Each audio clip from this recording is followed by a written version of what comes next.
사랑합니다. 성도 여러분, 목요일입니다. 이 목요일에도 주와 함께 주의 영광 보며 주의 축복 누리며 감사하며 찬송하며 살아가고요. 우리 사랑하고 선교하고 또 하나님 안에서 기쁨과 웃음 가득한 인생 될 수 있기를 소망해 봅니다. 말씀 보십시다. 마태복음 9장 9절부터 13절 말씀입니다. 마태복음 9장 9절부터 13절 말씀. 예수께서 그곳을 떠나 지나가시다가 마테라 하는 사람이 세관에 앉아 있는 것을 보시고 이르시되 나를 따르라 하시니 일어나 따르니라.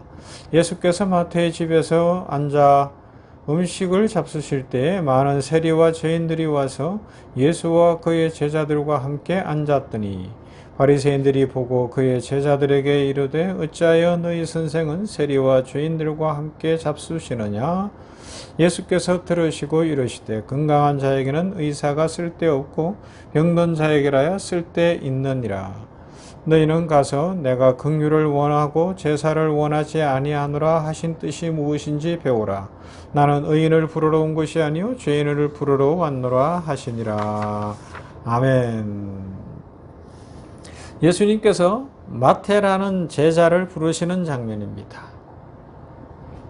레위라고도 하죠. 그의 직업은 성경에 기록하고 있고 우리가 아는 대로 세리였습니다. 세금을 거두고 있었어요. 그런데 오늘날의 이 세관 아니면 저 세무서하고는 좀 다른 것이 당신은 로마의 지배 속에 있었기 때문에 로마 편에 서 있는 대표적인 사람들이 이 세리들이었어요.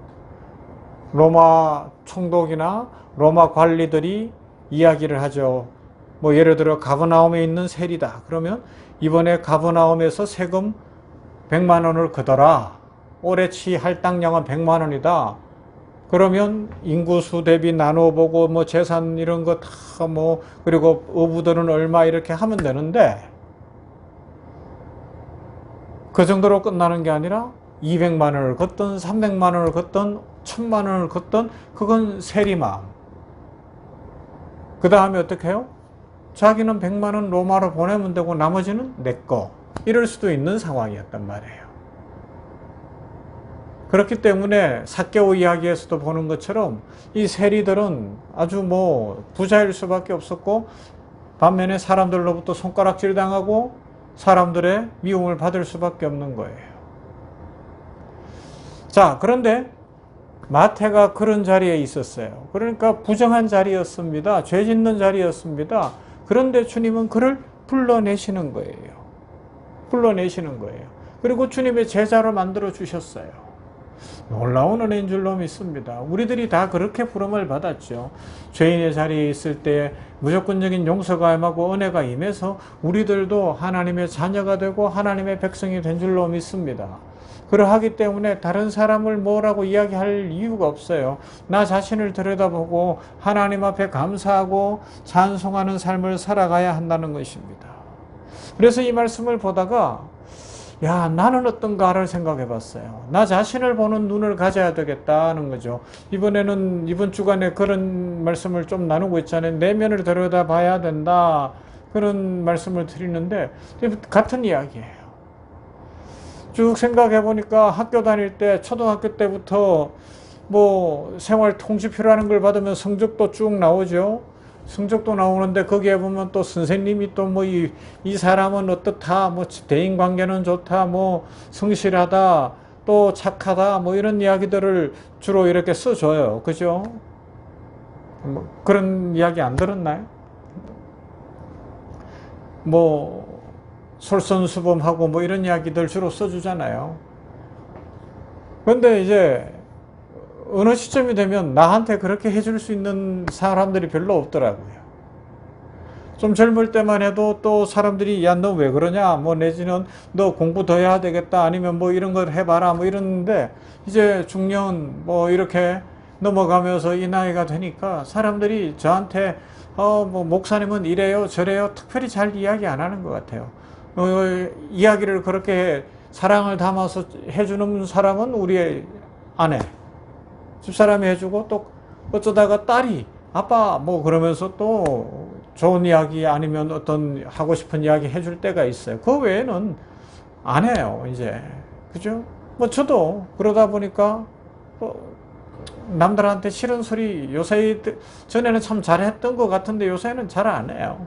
그냥 적당히 거리를 두죠. 아, 저 사람하고는 더 이상 관계 안 하려다 그러고 그냥 관계도 별로 안 하고 대화 한마디 안 할 수도 있고요.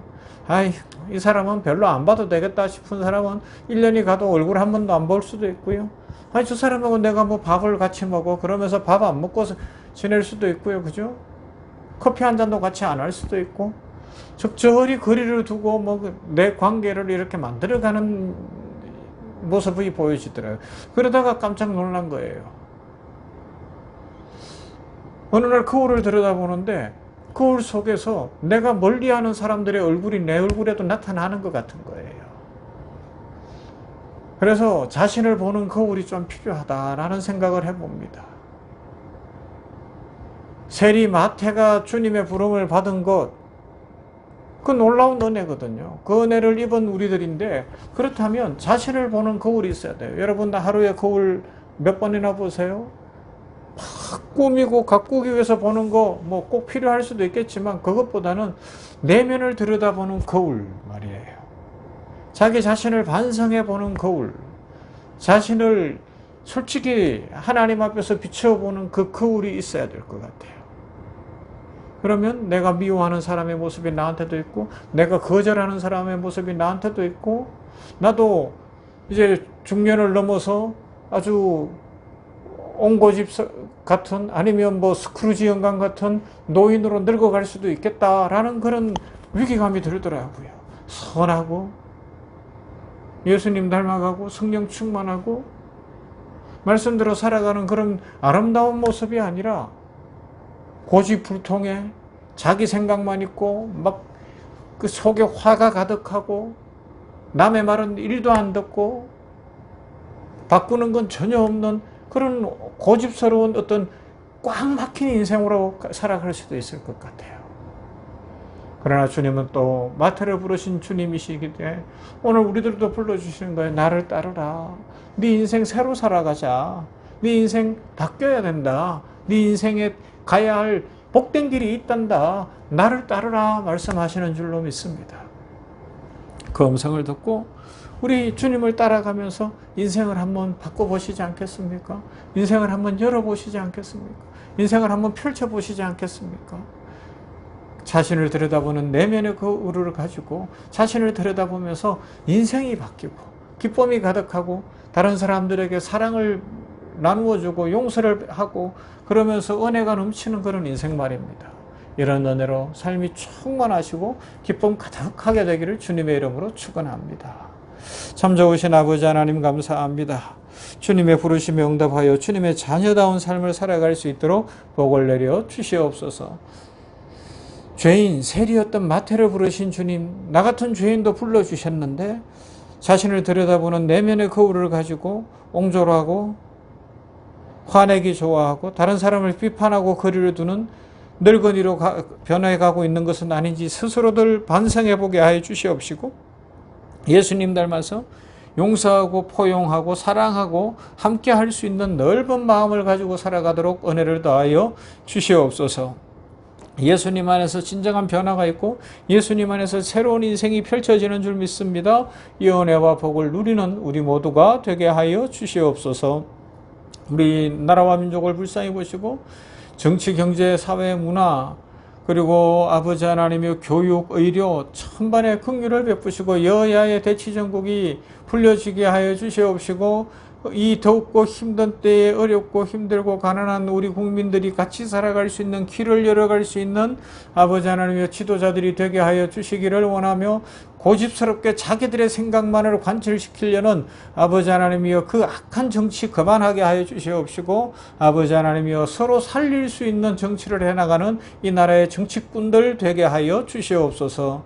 하나님 아버지 긍휼을 베풀어 주시어서 이 나라가 아버지 하나님이여 회복되기를 원합니다. 변하기를 원합니다. 기후도 이렇게 힘든 때에 남북은 대치되고 있는 이 상황 속에서 선량들이 나오게 하시고 지혜로운 자들이 나오게 하시고 선한 사람들이 지도자들이 되게 하여 주시옵소서. 예수님 이름으로 기도하옵나이다. 아멘. 찬송합시다. 349장 나는 예수 따라가는